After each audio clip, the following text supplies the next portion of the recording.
corner, waiting for the light to turn green. Can I go now? Cross over. Will the world stop just for me? You wanna make a difference, but you don't know how. Take the time and break away from all your nasty doubts. The world is starting for your laughter, yearning for your love. Your love, you got to live it like you never lived before. Love it like you want it more and more. Be you, that's what you're here for. You're more than enough, more than enough.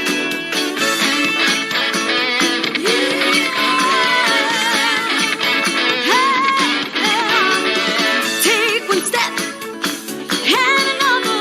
Nothing's got nothing on you. Leave all your doubts. You're stronger than those shadows that make you blue.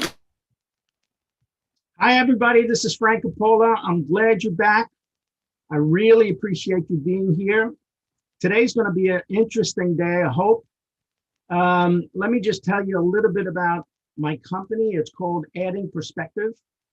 I am a business and sales coach and mentor for people dealing with or without the signs, symptoms, and behaviors of somebody with ADHD, such as disorganization, procrastination, time management, self-regulations, and just as everybody else, everybody has issues like this. My specialty is working with adults with this. Today, I want to talk about sales. How many of you here, how many people here, when I say sales, immediately get the cross and say, no, I don't want any sales. Primarily because perhaps in their lives, they dealt with very pushy salespeople. And there's a certain distrust.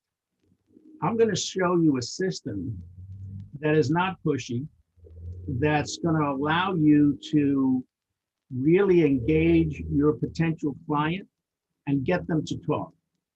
And the way you get anybody to talk is you're going to ask questions.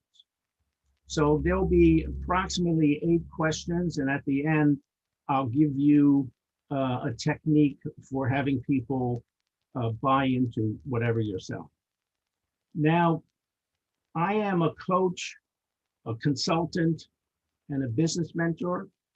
So the questions that I have here are geared for that community, but you can use these questions in whatever you're doing. It doesn't really matter.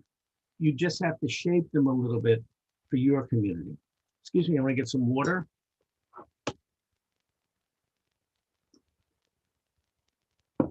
I usually pour this over my head, but I thought I'd not do that right now. So let's begin. By the way, I'm gonna be looking down. I have notes here, so I'll be looking down from occasions. So the very first thing that you want to do when you meet your client or your potential client is you want to establish rapport with them. That's actually about 20 minutes of the 20% of the presentation. Because unless you have people engaged, they're not going to be able to listen and they'll go someplace else. And again, always remember that you're going to be giving them advice, what is the best for them, whether they buy from you or whether they don't buy from you. So after you establish the rapport, you want to ask the question, what do you want? Meaning, what are their dreams? What are their desires? What are their goals? Whether they want more sales, whatever that may be. Or perhaps they want to have a better relationship, because unless you know what they want, you can't give it to them. You can't help them. The second thing you want to ask them is, why do you want it? Because unless you know why they want it, you can't help them. As well as, that's a question many times nobody asks them, because salespeople come in and say, take a look at this, you want to buy, you want to buy, you want to buy. That's not what this is about. This is a very, very simple, almost spiritual way of speaking to people. It's a system.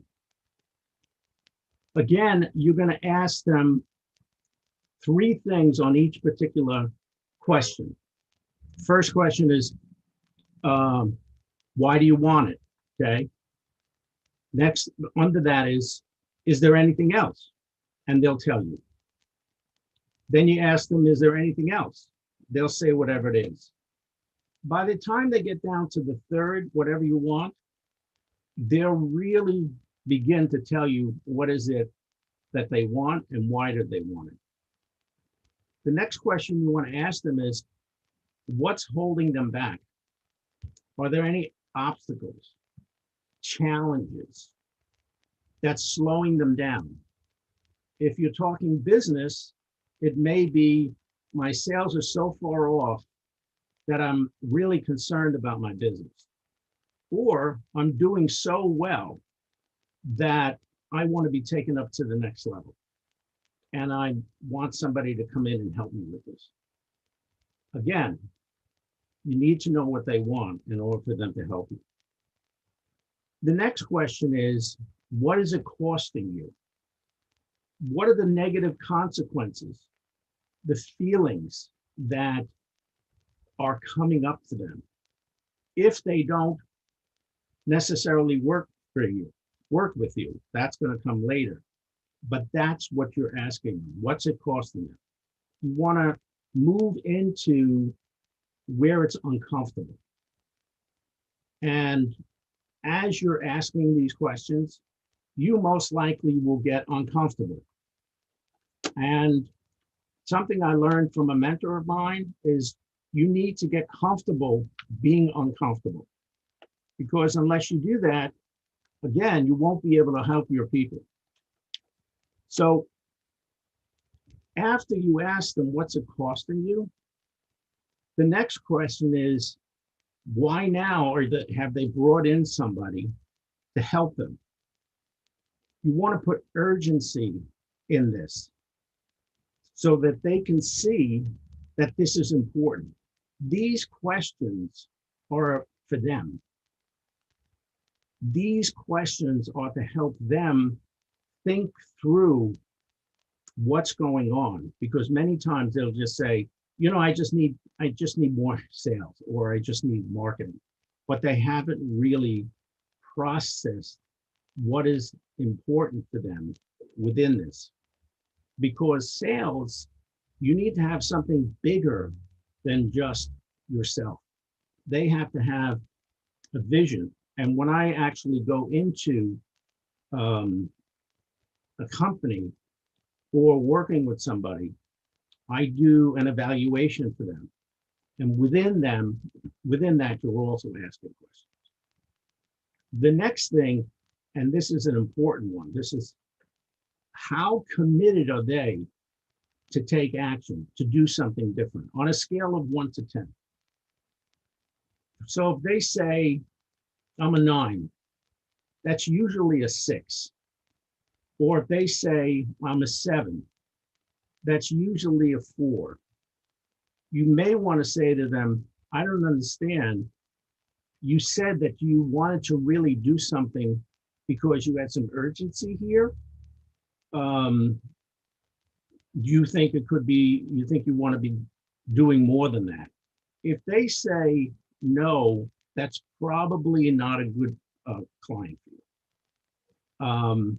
But again, you want to see their level of commitment, because work has to be done, and you need to see if there's the kind of client that are willing to do the work.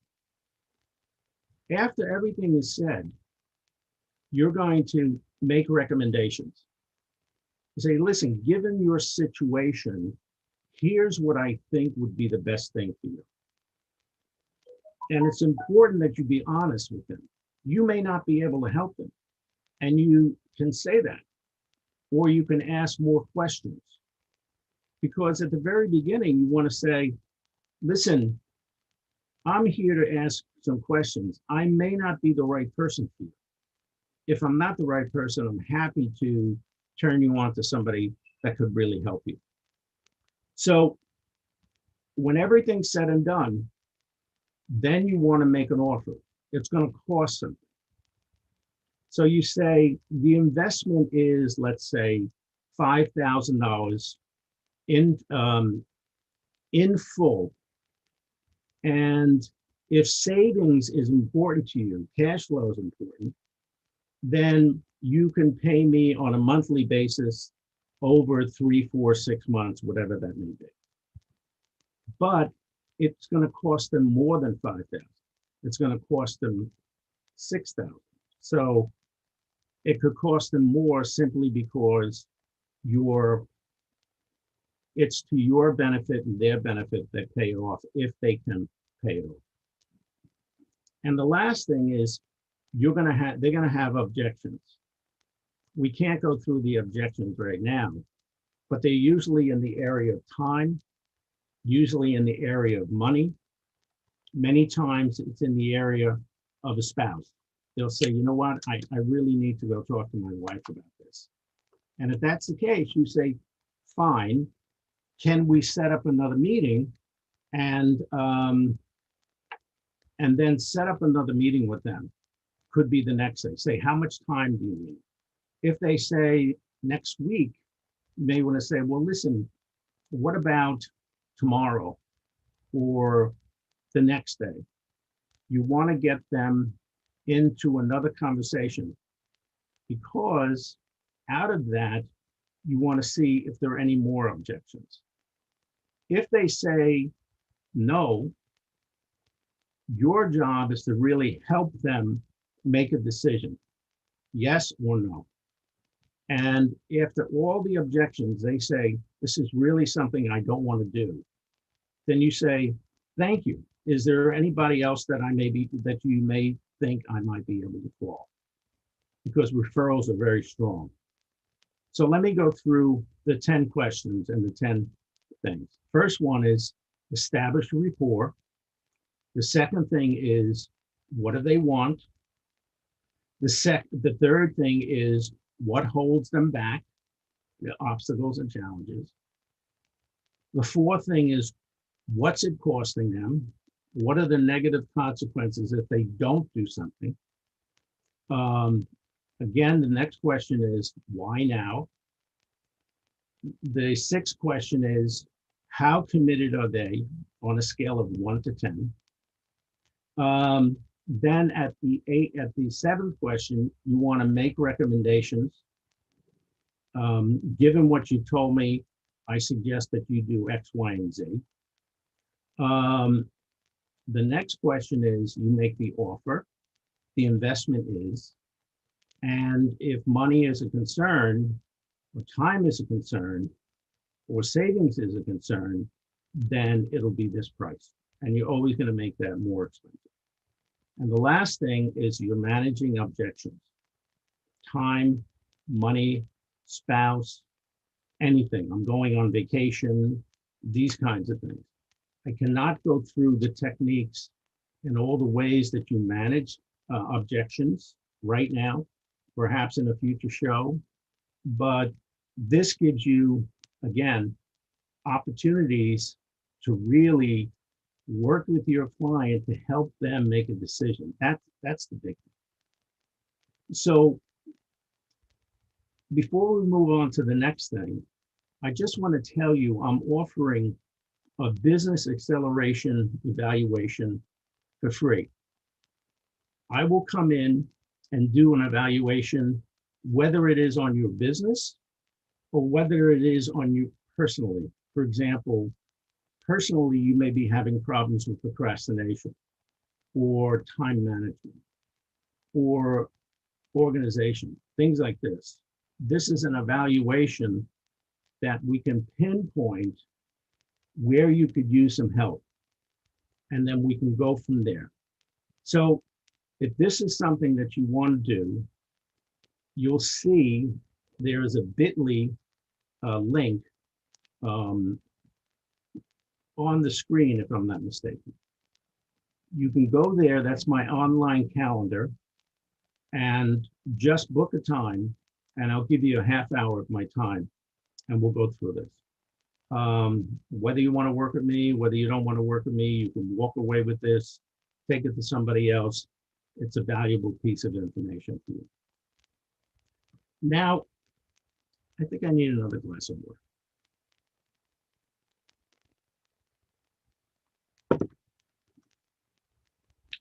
So now you want to talk about your prospect. But who is your prospect? So the more that you can get clarity on the person that or company that you're willing to work with or want to work with, the better able the universe, whatever it may be, is going to be able to recognize that and send that to you. If you don't put this down, you'll get anybody coming in. And you need to have a set of criteria, primarily because you have value and your time is valuable. So I'm going to give you my list of ideal client for an ideal client. Again, this is going to be more in the coaching, consulting arena, but still shape these questions around, or not questions, shape these around who you think would be an ideal client, okay? So again, I'm going to be reading from a chart here that I have. To me, the very first thing is they got to be fun. If they're not fun and driven and determined, they're not for me. And nothing personal, but there's nothing better than working with somebody that's open, that enjoys a good laugh, whether it's about themselves or about you. It relaxes them. The second thing is they need to be passionate about what they're doing. Even if they don't know what they're going to do, at least they're passionate to find out what they want to do. And I'm willing to work with people like that, no problem. The third thing is, are they coachable? Are they willing to take direction? If I working with somebody, they want to get coached, and I suggest that they do X, Y, and Z, and they don't do it one time, that's not a problem. But if they don't do it consistently, I have to say, listen, I don't think you want coaching because everything I'm asking you to do, you're not doing it. Do you have any issues? Because what's going to start showing up is resistance. The closer you get to what you really want, many times people will resist that because they just can't handle it. And within that, there are usually two types of clients that I come across. One is that client that needs to get things done quickly. They're doing okay. Money is not an issue, but they want to be able to get some results quickly. Those are the people that will usually pay in full because it's not about the money, it's about getting it done quickly. Many times people don't have the money, but they'll find the money because they need it quickly. The next one is accountability. You want to be able to find people that are going to be accountable, meaning these people may need a step-by-step system. And you can say to them, listen, I'm going to be there with you. I'm going to handhold you. And we're going to do step-by-step to make sure that you can be accountable to get the things done. And then there's always a combination of that. So the fourth thing is they got to be great at what they do, or they're looking to be great at what they do. The potential to be one of the best in their field is important because I help people really work with them so that they can become the best in their field. How do they do that? Again, that's That's all part of the coaching part of it. The fifth thing is they need to be action oriented. In other words, they're willing to take action if you make suggestions to them, and then they'll do it. Usually the people that want speed, they're the ones that will do the work without a doubt. If you have to coach somebody to do the work, you can either take them under your wing or just say, listen, this is not the best place for you. I'm not the guy for you. The next thing is they want to make a difference in others. This is important to me. They're not out for themselves, but they want to be able to say, my product, what I do, what I bring can make a difference in the world. And they're not just centered in on themselves. They want to make a lot of money, absolutely. But they want to make some sort of mark for themselves. The seventh thing is they're willing to invest in what they're doing. Because if they don't have money, or if they have money, but they don't want to spend the money, that's not a good place to be. Because you need to spend money to make money. Now, a lot of times people don't have all that money. And if that's the case, there are times when I will put somebody on scholarship for a portion of what they owe me. I don't say that they owe me it, but they actually are on a scholarship for 3 months. And then after that, if they're doing well, then we go back to what my payment should be. The last thing is they have to have a spiritual foundation or a willingness to have a spiritual foundation. The thing is this, you have to determine what's spiritual for them. They may have their own point of view of what spirituality is. That's fine with me. But there is a willingness to recognize that things happen and they don't necessarily happen just because of you. So that's my top 8.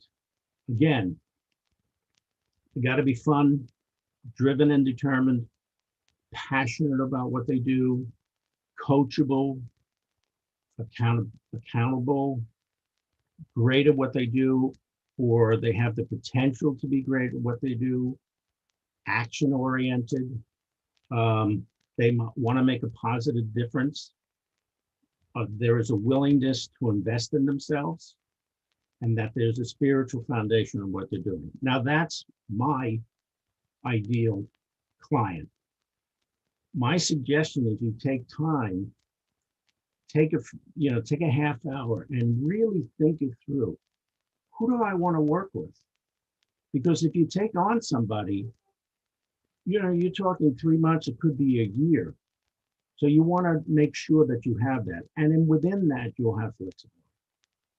So what I'd like to do, again, is to invite you to go to my calendar, book a time with me, a half hour, and I'll give you a business acceleration evaluation or personal acceleration evaluation. And we can talk about whatever's going on with you, and I'll see if there's a way that I can help you. Well, that's for me. Does anybody have any questions? Philip, can you help me? Oscar. I'm over here trying to unmute. You'd think by 2021 I'd figure out how to unmute myself in a nice flowing manner. One thing that you did earlier on, the questions, the what and then the why. I've also heard the why can be a bunch of nested whys. Such as? I heard the first why is just off the top of the head, but you ask, you want to do this. Why is that important to you? Oh, because I need to make some extra money. Okay, why is extra money more important? Oh, because I want to make sure the rent is paid. And why is that important? It's not so much why it's more like anything else Right. that they have that they want to bring to the surface. Correct. So that you're not leading the conversation. You're getting them to answer question that for themselves. Right. What I heard was you get to the why part that is the real reason, which is my parents were thrown out of the house because, we couldn't pay the rent. That's the underlying why of why they need to make extra money. Yeah. Yeah. Is that something that you consider, or is that something that you do naturally? Oh, that's something that I have to learn because you guys know my backstory. I'm not a salesman. I was a dental technician for 38 years. So learning the sales process, it's a fascinating game of chess, of Yeah. moving the right, having the pieces in place before you move and knowing what to expect from the next move. It's a fantastic I think it keeps my brain young. Yeah. Learning new things. Just remember whatever you, I'm sorry, Lori, go ahead. No, go ahead, Frank. Go ahead. Just remember whatever recommendation that you give them, it's got to be for their best interest, not yours. Right. One of the things Because if it is, they'll pick it up right away and they'll just leave. Yeah, that's part of and you brought that up and it reminded me, it's like this, we're going to be going through some things. If it's a good fit for you, then we can go forward. If it's not a good fit for you, I'm not going to sell you something you don't need. Yes. So that's Exactly the right. question. That's why you ask all these, if this, that's part of rapport building is, we're going to have a conversation. And if what you tell me makes sense to me, I'll tell you what I can do. If it's a good fit for you, then we can go forward. Otherwise, we're just going to have a conversation and see. Right. I mean, I was speaking to somebody the other day and he was a little stiff, nice guy. He was a little stiff. I said, listen, I would have worn my dress, but I didn't know you formally. And it really like broke it. And then we just had this conversation. Then he asked me what style was my dress. I said, no. A little black thing. Yes. One Something simple. One of the things I hear throughout this whole thread and, in sales is that, and this is what I hear you bringing to people, Frank, is that people don't buy things. They buy people. That's right. Okay. So we don't go out and I've seen this in, I've done sales training over the years and I've seen this many, many times. And I see it in my own business that people will pretty much buy anything that you tell them to buy if they have a relationship with you and they have created that sense of trust with you. So we don't go out looking for a car. We go out looking for somebody who we like, who we trust, who makes us laugh, and okay, I'll buy that car.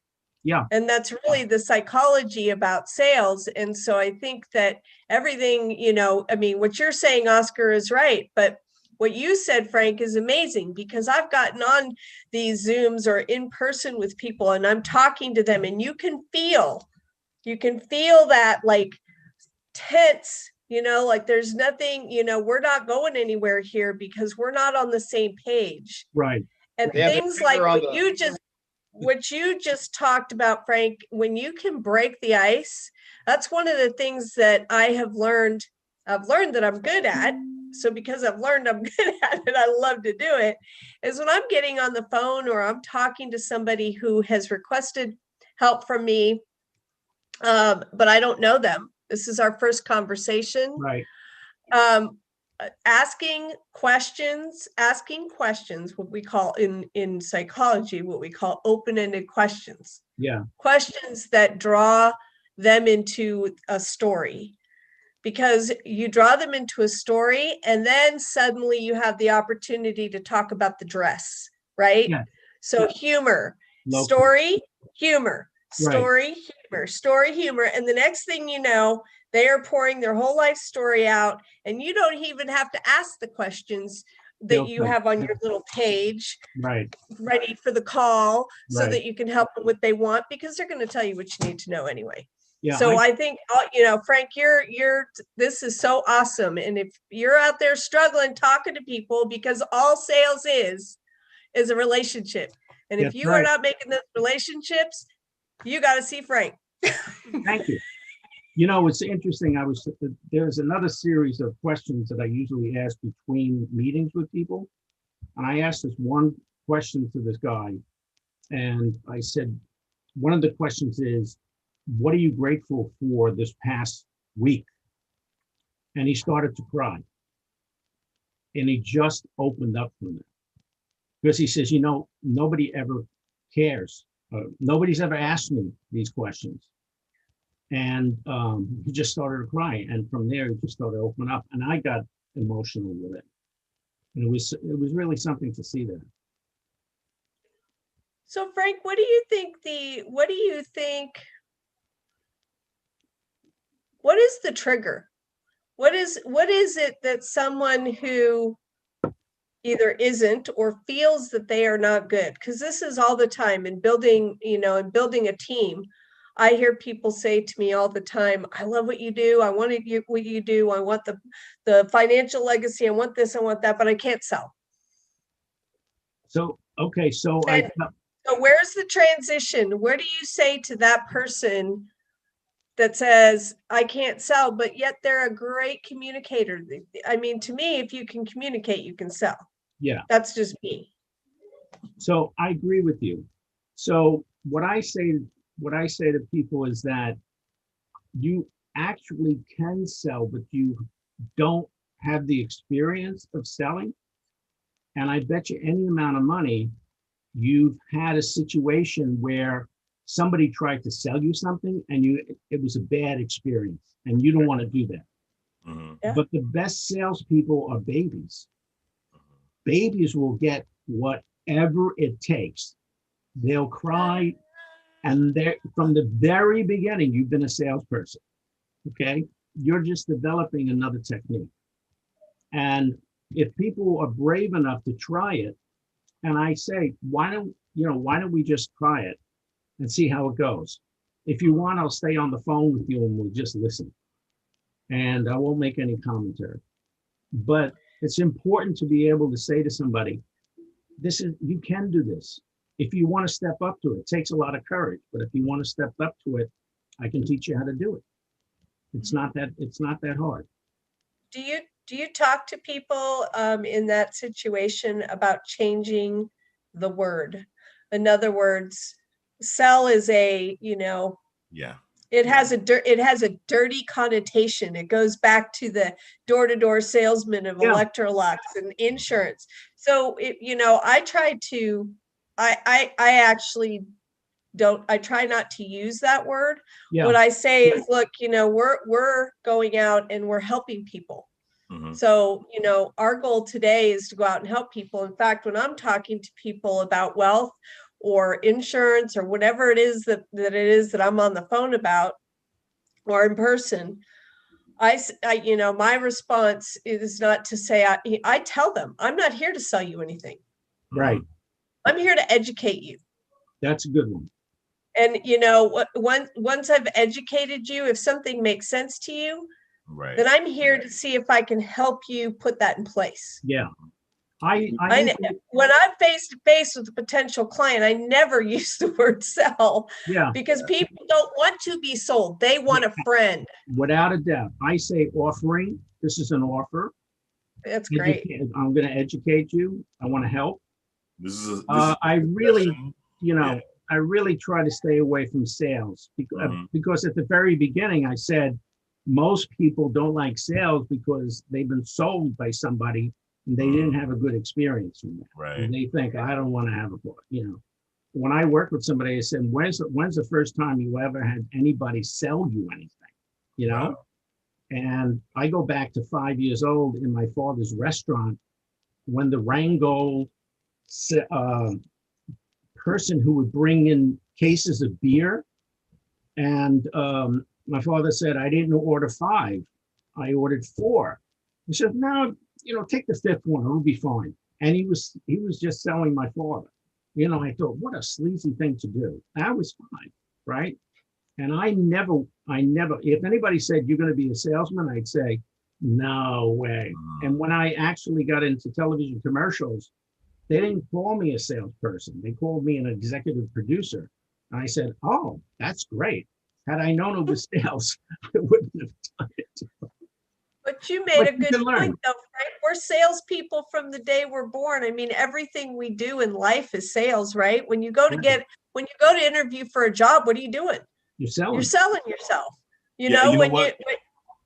I'm when sorry, you go ahead. when you decide what your style is, Mhm. and you get up every day and you get dressed and you go out there, but you look in the mirror before you leave, you're selling yourself.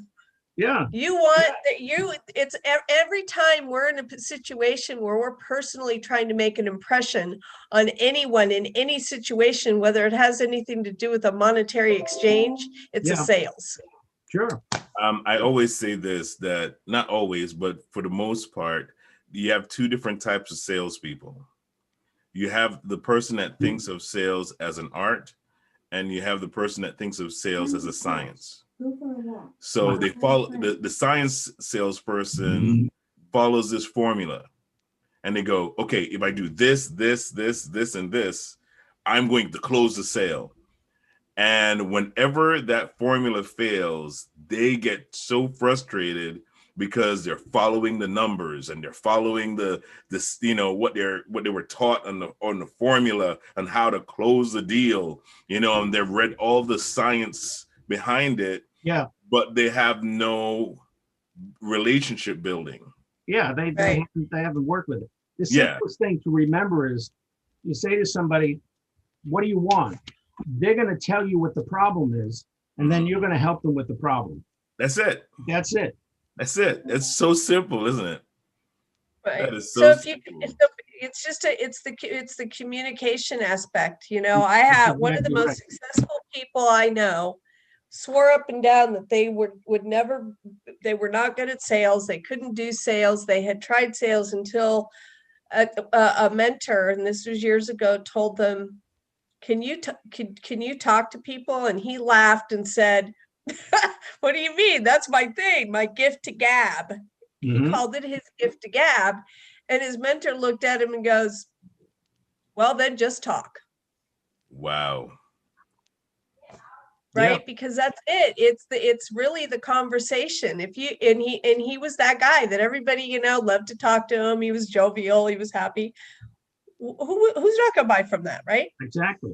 You're not going to trust that. It's a trust factor. So it was just talk talk to them. Yeah, have a conversation. Don't sell them anything. Talk to them. Yeah. And he's a multimillionaire now, and he teaches sales Isn't that or interesting? communication for sales. I mean, I know that just to have people, those who may not have seen or heard from Frank before, they don't understand the depth of your sales or your approach on your background and experience. So talk to us a little bit about your experience in this area of Well, promotion. I grew up in a restaurant, and it was always, what do you want? What do you want on your pizza? Mhm. Okay. Or what kind of spaghetti do you want? So even in that, there was a sales thing. Mhm. After that, I taught, but when I really started to learn to do sales is when I went through a long program. It was like a 5-year program Wow. on, I don't want to get scientific, but it's called ontological design. Right. It was all about literally how do you design a person. Mhm. And in there was a lot of stuff on a psychological basis. Right. When I started to do television commercials, that's when I really had to learn how to sell. Wow. Because how do you sell a director? My director really does great tabletop. Well, so does everybody else. Okay. And my director's really great at cars and people. Well, so is everybody else. Yeah. So the people that did well were the salespeople that got along with people. Because if you if you line up 5 people and they all have the same background, the same kind of directors, they're going to go with the person that they feel comfortable with. And that goes back to what Lori says, getting in relationship with them, and then also delivering on your promise. If you don't deliver on your promise, you're in trouble. Wow. Because, you know, That's key. the biggest issue for failure is people don't deliver on their promises, whether it's with other people or whether it's with themselves. They make promises for themselves and then they break the break it. promises. Yeah. So eventually you don't trust yourself because you're breaking promises. Wow. Interesting, right? That's even a deeper issue. You can't trust yourself. Yeah. I've been taking copious notes. That's why I'm quiet. No, but think about that. I'm glad that you even mentioned that you deal with the internal aspect of that too, Frank, because you have a few books that cover procrastination. You have a specific book that covers procrastination and dealing with issues like that. For the folks that don't know, could you tell us a little bit about your books? Well, one is called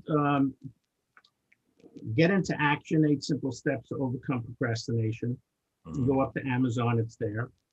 And it basically takes you through the whole process of what happens with procrastination. And the end of it is to begin to recognize if you want to break down procrastination, you need to make a decision. And in making the decision, if you go, my next book about that, if you go even further, is to begin to recognize by making a decision, you get motivated, and motivation will kick out procrastination anytime. If you're motivated to go to the movies, you're going to go to the movies. If you're not, if you're kind of wishy-washy, you won't necessarily get there. So the motivation is key. And there's a formula for that to be able to, and when you see the formula, you can begin, oh, I see, I was missing this. Right. Because if you don't get to motivation, it'll kick right into procrastination and you find yourself spinning.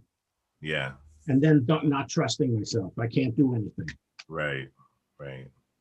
And that's the value of following through, like you were just saying. Yeah. Because if you just stop short on yourself, then when it comes to you fulfilling your promise to your clients, you're going to stop short because now you don't trust yourself to finish. Yeah.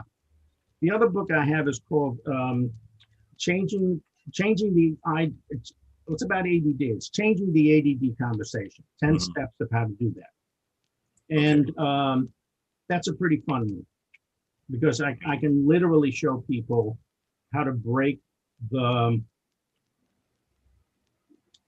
negative connotation for somebody that has ADD. Because having ADD on the upside is a blessing. Right. It's really, when you figure out your particular strength, man, you can fly.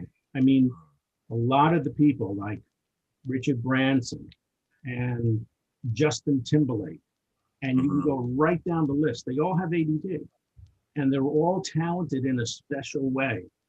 And when they're doing the thing that they love to do, the thing that really turns them on, they don't have ADD. It disappears completely. Wow.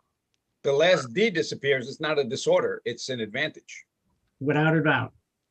And it depends on what you're doing, because you can have time management deficit disorder. You can have organizational deficit disorder.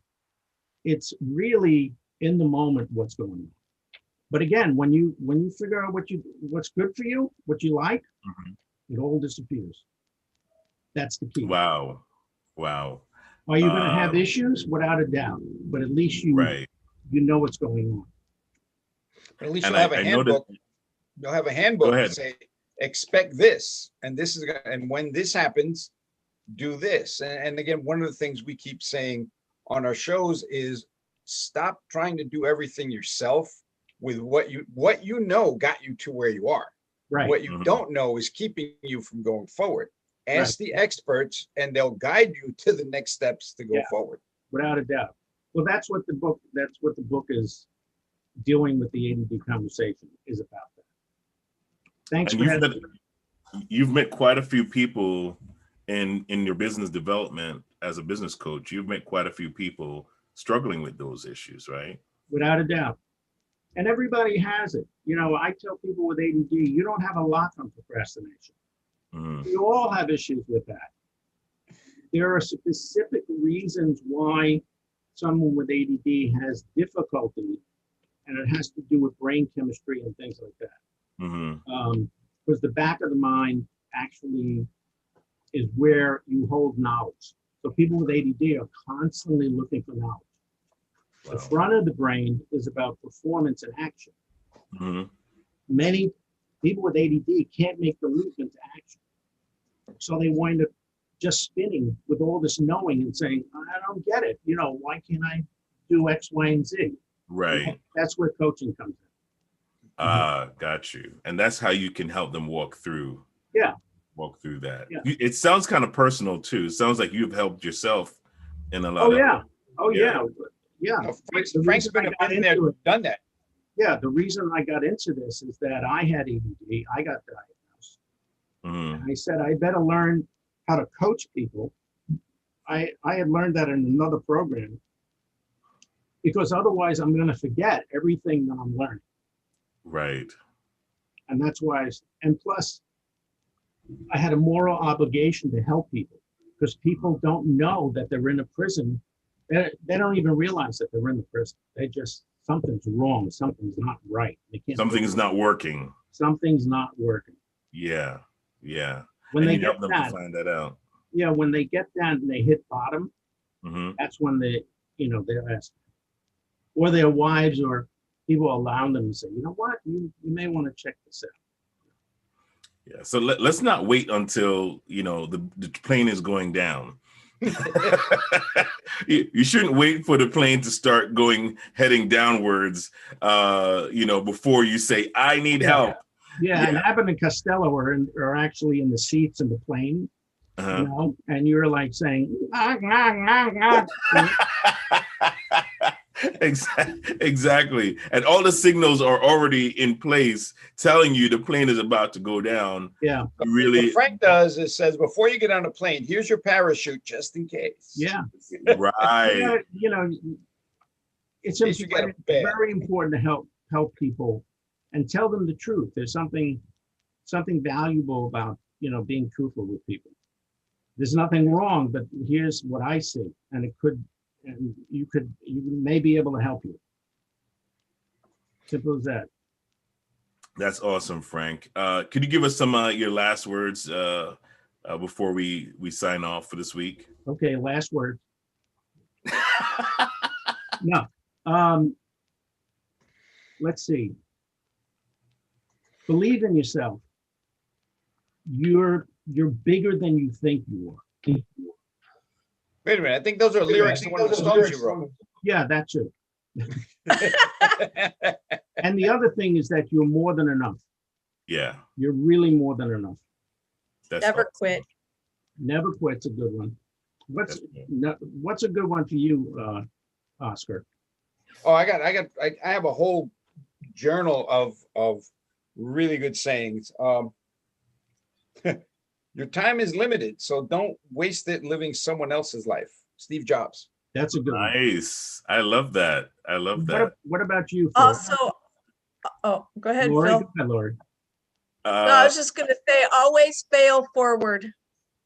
I like that. Absolutely. Yeah. Absolutely. And what about you, Philip? You are how you think. It comes from the scripture, as a man thinketh, so is he. Yeah. Love that. So good book. How As a Man Thinketh. Little Yeah. tiny book. Really good stuff in it. I got to tell you, this has been really great. I appreciate you putting this together, Philip. Doing Thank a really good job. Yeah, we don't give Phil enough credit. That's because I hang around you, Oscar. I make you look good, see? Lori, thank you for being on the call. Yeah, absolutely. Thank Oh, it's you, my Lori. pleasure. I thank you for asking me. Yeah. I love, Yeah. this is one of my favorite topics is, or things in life is just, helping people to understand their value. And that's really what all this comes down to Yes. is that we are not a product of our past, but unless we choose to be, and that everything that has come before this moment is just all about filling the tool chest to be exactly who we want to be. Exactly. So love this topic. It all got us here. Well, next month, we're going to be talking about entrepreneurship. And we are going to be promoting entrepreneurship because it is the best thing in the world, man, So, and then Lori, you can talk about it from the tax perspective. I can't wait to hear that. I believe it's going to be an awesome time. So stay tuned for us next month. We will definitely be back with programs on telling you how to start your business and how to run your business and how to run a better business. And if you're in a corporation, there's another thing called entrepreneur. Yeah. Where you're creating your own business within an organization. Wow. Listen, you got to talk about that. Absolutely. Yeah, you can talk about that. So you'll see us next month around the same time. Take care, everybody, and we will see you then. Bye-bye. Thank you. Bye-bye. Bye.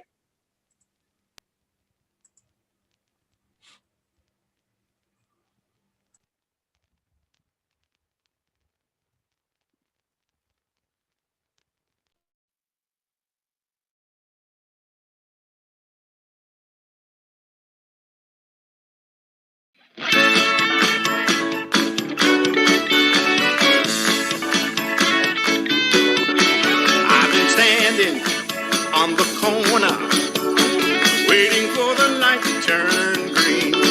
Can I go now? Cross over. Will the world stop just for me? You want to make a difference, but you don't know how. Take the time and break away from all your nasty doubts. The world is starving for your laughter, yearning for your love. Your love, you got to live it like you never lived before. Love it like you want it more and more. Be you, that's what you're here for. You're more than